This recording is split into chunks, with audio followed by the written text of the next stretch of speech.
The long road home seemed to go on and on. The road continued to stretch in front of the vehicle endlessly.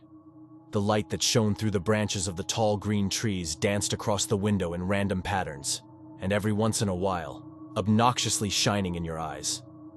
The surroundings were full of deep green trees forming a forest around the road.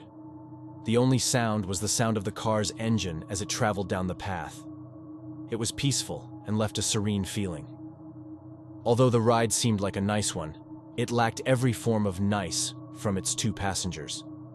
The middle-aged woman behind the steering wheel had neat, short brown hair that fit her complexion quite well. She wore a green V-neck t-shirt and a pair of blue jeans. Diamond stud earrings decorated each of her ears, which partially showed from behind her haircut. She had deep green eyes, which her shirt brought out, and the lighting seemed to make them more noticeable. There wasn't anything significant about her appearance. She looked like any other average mother you would see on TV shows and the like. However, the one thing that made her different than the average mothers was the dark bags she had under her eyes. Her facial expression was gloomy and sad, although she genuinely looked like someone who smiled a lot.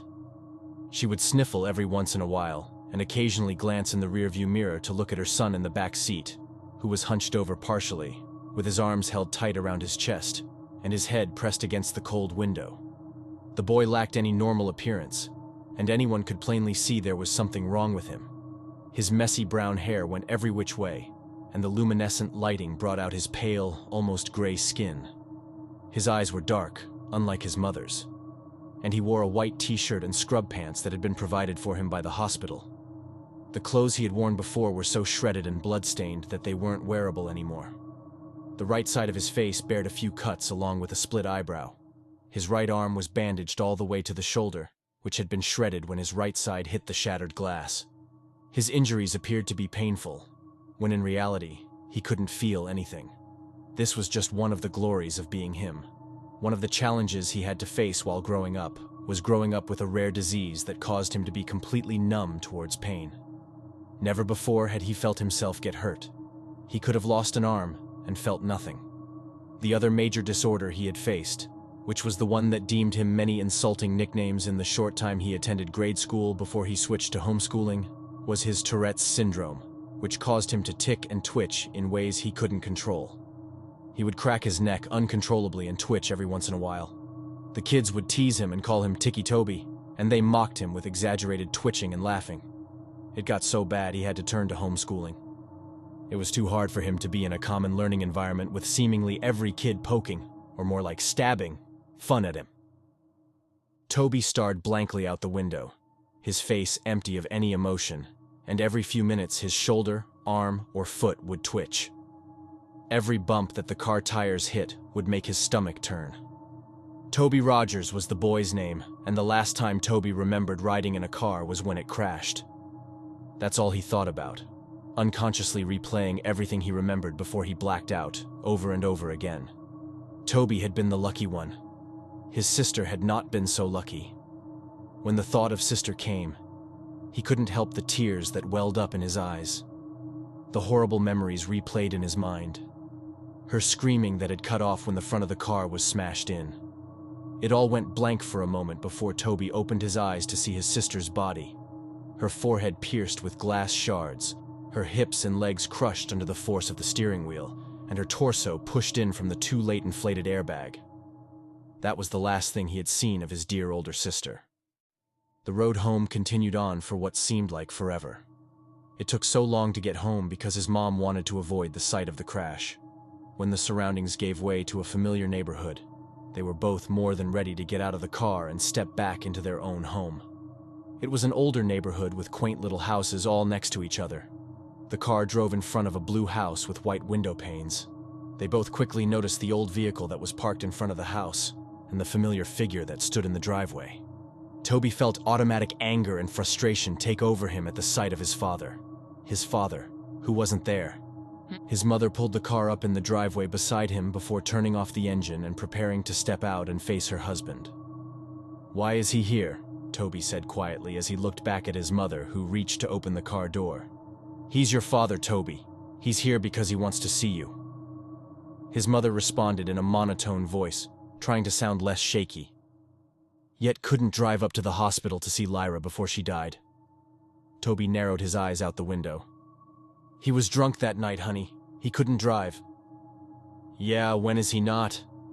Toby pushed the door open before his mother and stumbled out onto the driveway where he met his father's gaze before looking down at his feet with a stern expression. His mother stepped out behind him and met her husband's eyes before walking around the car. His father opened up his arms, expecting a hug from his wife, but she walked past him and put her arm around Toby's shoulder and started leading him inside. Connie, her husband began in a raspy voice. What no welcome home hug, huh? She ignored her husband's obnoxious words and walked past him with her son under her arm. Hey, he's 16, he can walk by himself. His father began to follow them in. He's 17. Connie glared back at him before opening the door to the house and stepping inside. Toby, why don't we get you in your room to rest, okay? I'll come get you when dinner is ready. No, I'm 16. I can walk by myself, Toby said sarcastically, and glared back at his father before stumbling up the small staircase and turning into his room, where he slammed the door violently. His little room didn't have much in it, just a small bed, a dresser, a window, and his walls had a few picture frames of his family, back when they were a family. Before his father became an alcoholic and acted violently toward the rest of his family. Toby remembered when he was arguing with his mom, and he grabbed her by the hair and shoved her to the floor, and when Lyra had tried to break it up, he pushed her, and she hit her back on the corner of the kitchen counter. Toby could never forgive him for what he did to his mother and sister. Never. Toby didn't care how much his father beat him down, he couldn't feel it anyway. What he did care about was how he intentionally hurt the only two people he cared about. And when he was waiting in the hospital where his sister took her last breaths, the only one who didn't rush there was his dad. Toby stood by the window and looked out at the street. He could have sworn he saw something out of the corner of his eye, but quickly blamed it on the meds he was on. When dinner time had come and his mother called up to him, Toby came down the stairs and hesitantly sat down at the table across from his father, and in between his mother and an empty chair. It was quiet as his parents picked at their food, but Toby refused to eat. Instead, he just watched his dad with a blank stare. His mother caught on to his staring and elbowed him slightly. Toby looked over at her slightly and then down at his uneaten food, which he still didn't touch. Toby laid in B. He pulled his covers over his head and stared at the window. He was tired, but there was no way he would fall asleep. He couldn't. There was too much to think about. He had been debating on whether or not to follow his mother's directions and forgive his father, or continue holding a grudge with his boiling hatred. He heard his door creak open, and his mother padded into the room and sat on the bed next to him. She reached over and rubbed his back, which had been turned to her. I know it's hard, Toby. Trust me, I understand. But I promise you it will get better, she said softly. When is he going to leave? Toby said with an innocent tone in his shaky voice. Connie let her gaze fall down to her feet. I don't know, honey. He's staying as far as I know, she replied. Toby didn't respond. He just continued to look forward at the wall, holding his damaged arm near his chest. After a few minutes of silence, his mother sighed before she leaned in to kiss his cheek and stood up to walk out of the room. Good night, she said as she closed the door. The hours passed slowly, and Toby couldn't quit tossing and turning. Every time he let his imagination take over, he heard the screeching of tires, the screaming of his sister, and he would uncontrollably jerk in bed. He threw off his cover, and lying on his back, he pulled his pillow over his face and cried into it. He could hear his own pitiful weeping. He would have been screaming and crying if I didn't press his pillow over his face. After a few seconds, he threw the pillow off his face and sat up, hunched over, holding his head and breathing roughly, tears streaming from his eyes. He couldn't help but cry. He tried to keep it in, but he couldn't stop the whining and whimpering as he sat there shaking. He inhaled before he stood up and walked around his bed to the window and peered out, taking deep breaths trying to calm down. He rubbed his eyes and looked out at the group of tall pine trees across the street. He stopped suddenly, and his gaze slowly centered on something standing under the streetlight. He heard ringing in his ears and couldn't look away. The figure stood beside the streetlight, about 2 feet shorter than it did, long arms draped at its sides as it stared up at him with non-existing eyes. The figure had no facial features to speak of. No eyes, no mouth, no nose. Yet, it held Toby's hypnotized stare, seemingly peering into his very being. The ringing in his ears grew louder and louder each second he stared before suddenly it all went black. The next morning, Toby woke in his bed. He felt different. He wasn't tired at all, and when he consciously woke up, it felt like he had been lying there awake for hours. He had no thoughts flowing through his mind. He sat up slowly and stumbled over to the wall, but when he stood, he automatically felt dizzy. He stumbled to the doorway and walked down the stairs. His parents were sitting at the table. His father was tuned into the small TV that sat on the countertop, and his mother was reading the newspaper. She quickly looked over when she felt Toby's presence looming behind her. "Well, good morning, sleepyhead. You've been sleeping forever," she greeted him with a hesitant smile. Toby slowly looked over at the clock and noticed that it was 12:30 p.m. "I made you breakfast, but it got cold. I was going to wake you, but I felt you needed sleep." Her expression fell from happy to worried as her son resisted responding to her. "Are you all right?" Toby stumbled over and sat by his father. He felt as if he was on idle and had no control over his actions. He was seeing everything he did, but I didn't register in his brain properly. He reached out to his father's arm, but his hand ended up getting slapped. His father turned to him abruptly and pushed his chair over with his foot. "Don't touch me, boy," he yelled. His mother stood up. "All right, know that off. That is the last thing we need." The days went by, and things continued on as they were. Connie spent most of her time cleaning the house, and her rude husband spent most of his time ordering her around. It was just like how it used to be before the crash. Toby never really left his room. He would sit by his bed and tremble. His mind would wander, but his thoughts changed too fast to be remembered. He would pace around his small room like a caged animal or stare out the window. The unhealthy cycle continued. Connie continued to be pushed around by her husband, being way too submissive to him, and Toby remained in his room. Before he could think twice, he would begin to chew on his hands, tearing the flesh from his fingers. He would gnaw his hands until they bled. When his mother walked in on him while he was doing so, she reacted horribly. She rushed him downstairs and grabbed the first aid kit, wrapping his hands in bandages. Afterwards, she demanded that he wouldn't leave her side again. Toby isolated himself so much that he grew to hate being around others. His memory grew glitchy as well. He'd start missing memory of minutes, hours, days, and so on. He would begin talking nonsense about things completely unrelated to the conversations he would have. He'd go off about seeing things, sharks in the sink as he washed the dishes, hearing crickets in his pillows, and seeing ghosts outside his bedroom window. His mother grew so anxious about his mental health that she decided it would be good for him to talk to a professional about what he was feeling. Connie walked Toby into the building, holding his hand and guiding him in. She walked him up to the front desk and began talking to the lady who sat behind it. "Mrs. Rogers?" the lady asked. "Yes, that's me," Connie nodded. "We're here to see Dr. Oliver. I'm here with Toby Rogers." "Yes, right this way." The lady stood and led them down a long hallway. Toby looked at the framed artwork down the halls and tuned in to the sound of the lady's high heels on the hardwood floor.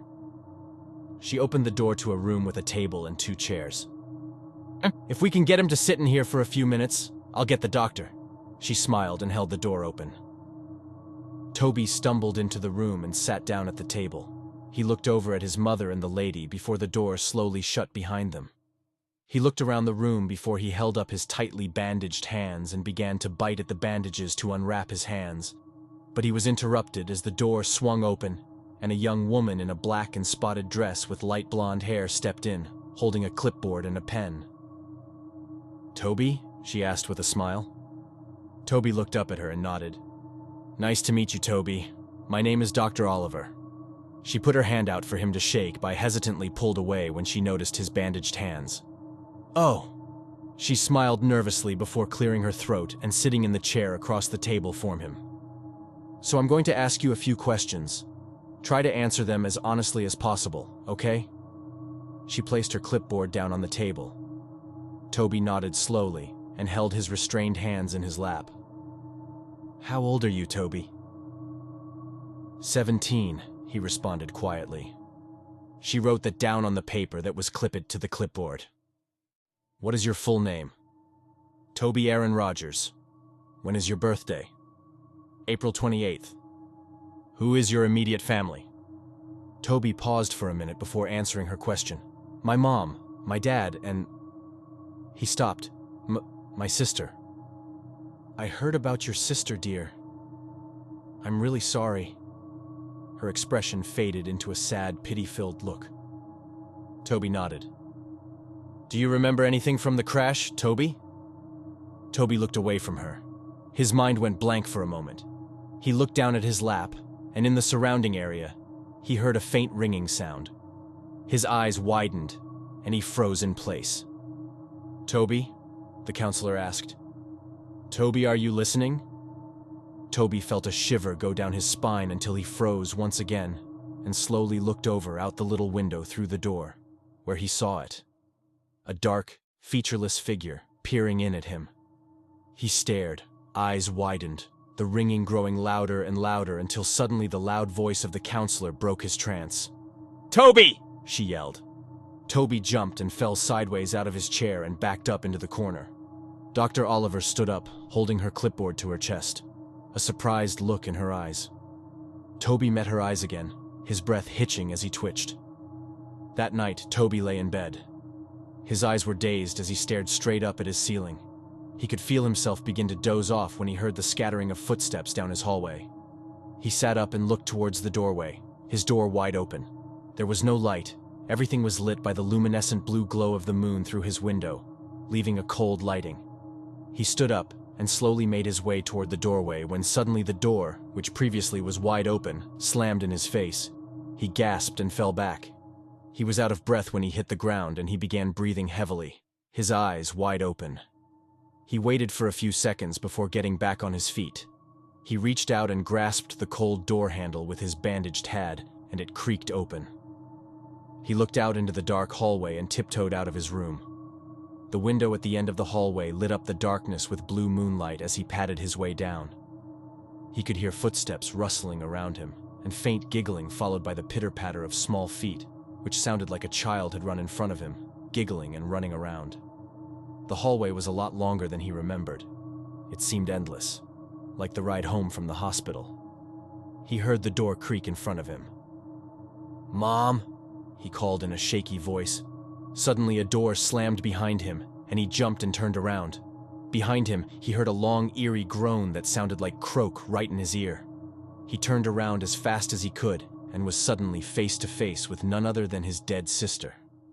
Her eyes were clouded white, her skin pale, the right side of her jaw dangling there by tissue and muscle, glass protruding from her forehead, black blood leaking down her face.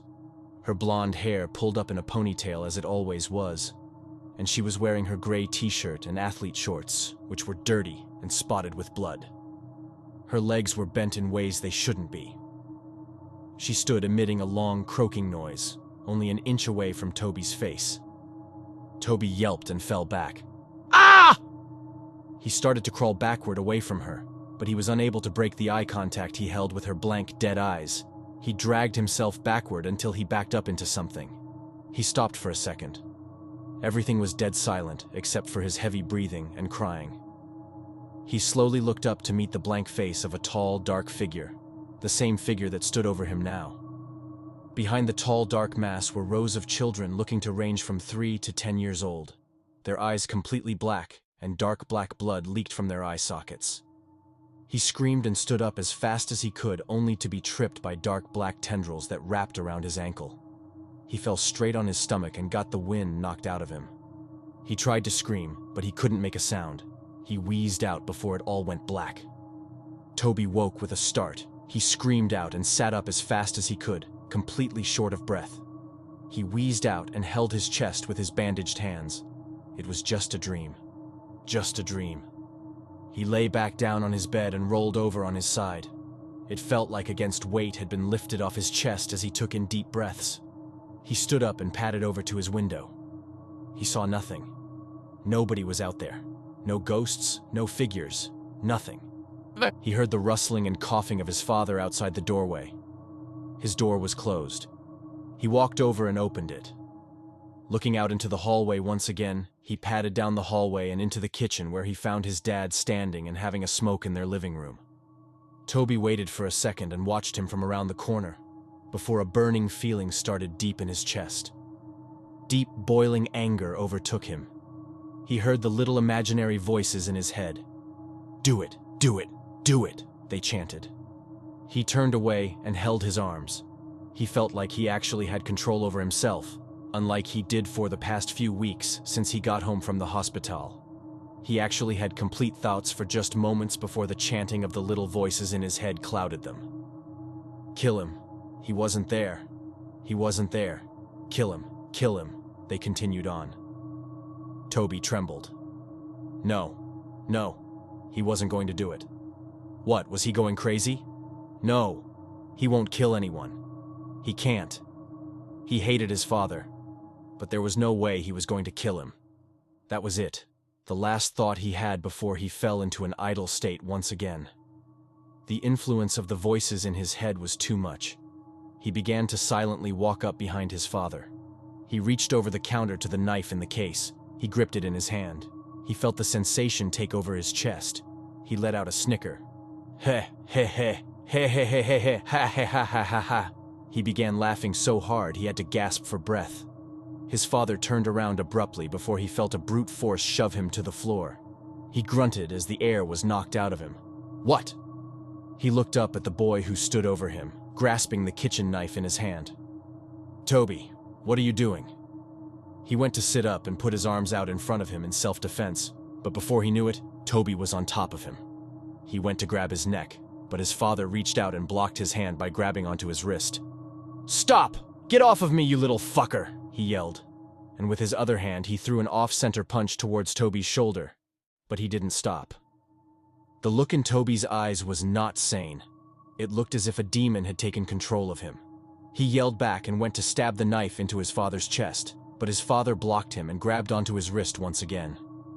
He went to shove him back, but Toby kicked his feet out in front of him and landed a hard blow straight to his father's face. His father recoiled and pulled his arms away to cuff his face, but Toby got back up and drove the knife straight into his shoulder. His father let out a loud cry and went to pull the knife out, but before he could, Toby threw his fist straight into his face. He began to pound his fists into his head, laughing and wheezing. He cracked his neck and grabbed the knife and ripped it out of his father's shoulder. He drove it deep into his dad's chest and repeatedly stabbed into his torso, blood spilling out and getting splattered everywhere. He didn't stop until his father's body went still. He threw the knife over to the side and leaned over his body, coughing and panting. He stared at his father's smashed-in face and sat there twitching until a loud scream broke the silence. He looked over to see his mother standing a few feet away, covering her mouth, tears streaming down her face. "Toby!" she screamed. "Why did you do that?" she cried. Why?" she screamed.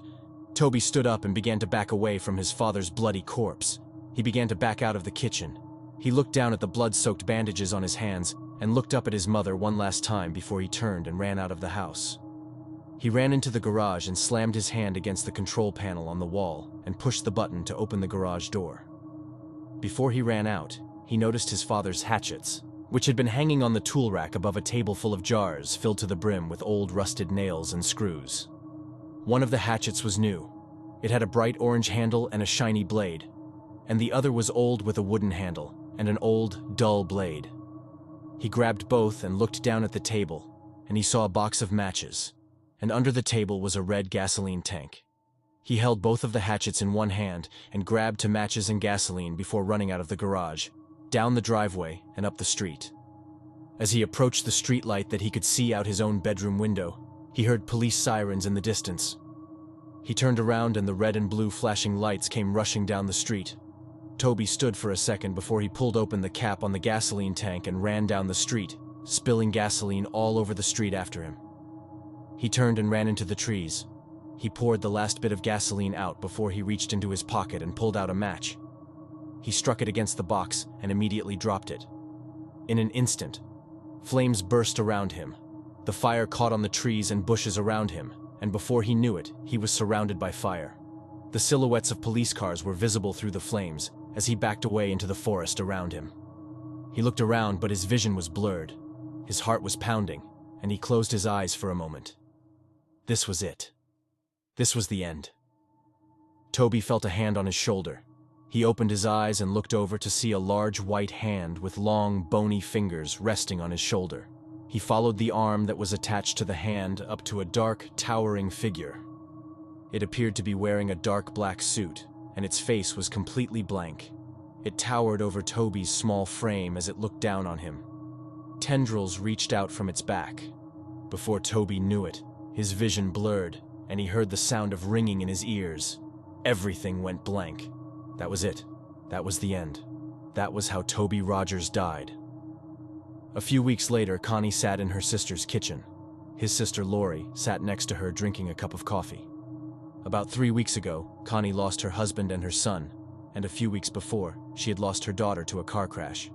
Since then, she moved in with her sister. The police were keeping her busy. They had just finished cleaning up the case, and the story had been released 2 weeks ago. The focus of the world seemed to have shifted to completely new stories. Lori switched the TV onto a news broadcast. On the TV, the news reporter began introducing the new headline. "We have breaking news. Last night there have been reported the murder of 4 individuals. There are no suspects yet, but the victims were a group of middle school kids who had been out in the woods late last night. The kids had been bludgeoned and stabbed to death. The investigators have discovered a weapon at the crime scene. It appears to be an old, dull-blade hatchet, as you can see here." The picture changed to show snapshots of the weapon exactly as it was left at the crime scene. Investigators have pulled the name of a possible suspect, Toby Rogers, a 17-year-old boy who stabbed his father to death a few weeks ago and tried to cover up his escape by setting a fire in the streets and forest area around the neighborhood. Although they believe the young boy had died in the fire, investigators suspect Rogers might still be alive, due to the fact that his body was never found.